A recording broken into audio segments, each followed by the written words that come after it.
Karthikeya open చేయి. Drone bag.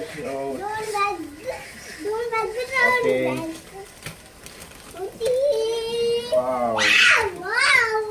మన A3 drone bag open. ఉండు.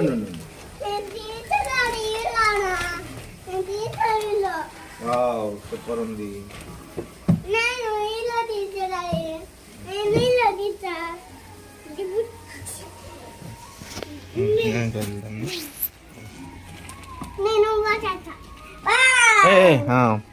చూపిద్దాం నీ బ్యాగ్ చూపించు. వావ్ సూపర్ ఉంది దాన్ని బ్యాగ్. ఓపెన్ చేయి. చిన్నగా ఓపెన్ చేయండి. చిన్నగా లోపల చూపించండి. కార్తికేయ లోపల చూపించు. ఓకే బాగుంది. అది లాగకూడదు, వైర్ లాగకూడదు అంతే.